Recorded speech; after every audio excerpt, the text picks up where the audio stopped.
యుద్ధం ఎక్కడో Iran Israel దగ్గర యుద్ధం జరిగితే ఇక్కడ మన మీద ఎందుకు ప్రభావం పడుతుంది? మన మీదే కాదు, ప్రపంచ దేశాల మీద ఎందుకు ప్రభావం పడుతుంది? ఎందుకంటే ప్రపంచ దేశాలన్నీ ఒకదాని మీద ఒకటి ఆధారపడి ఉంటాయి కనుక. అదే ఇంపోర్ట్స్ అండ్ ఎక్స్పోర్ట్స్. మన దగ్గర లేని దాన్ని మనం ఇంపోర్ట్ చేసుకుంటాం, అలాగే వేరే దేశాల దగ్గర లేని దాన్ని మనం ఎక్స్పోర్ట్ చేస్తాం. ఇలా అన్ని దేశాలు ఒకదాని మీద ఒకటి ఆధారపడి ఉంటాయి. ఇప్పుడు మనం ఆయిల్ని, గ్యాస్ని, పెట్రోలియం ప్రోడక్ట్స్ని అన్నిటినీ Arab countries and Gulf countries నుంచి ఇంపోర్ట్ చేసుకుంటున్నాం. మనమనే కాదు, చాలా దేశాలు గల్ఫ్ కంట్రీస్ నుంచి ఆయిల్ని ఇంపోర్ట్ చేసుకుంటున్నాయి. ఇప్పుడు ఇక్కడ ప్రాబ్లం ఏంటి? ఈ యుద్ధం వల్ల ఎలాంటి నష్టాలు చూస్తున్నాం?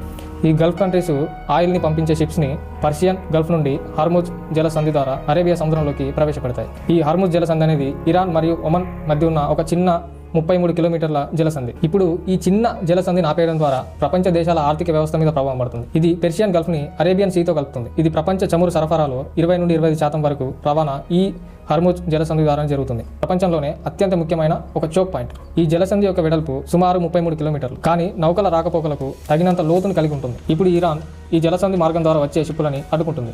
దాని ద్వారా ప్రపంచ దేశాల చమురు రవాణా మీద ప్రభావం పడుతుంది. సో ఇలా ఇక ముందు వీడియోస్లో అసలు ఈ యుద్ధం ఏంటి, యుద్ధం ఎందుకు జరుగుతుంది, ఏ దేశాల మధ్య జరుగుతుంది, అరబ్ కంట్రీస్ అంటే ఏంటి, గల్ఫ్ కంట్రీస్ అంటే ఏంటి, వీటన్నిటి గురించి క్లియర్గా సింపుల్గా తెలుసుకుందాం. So follow me and know your knowledge.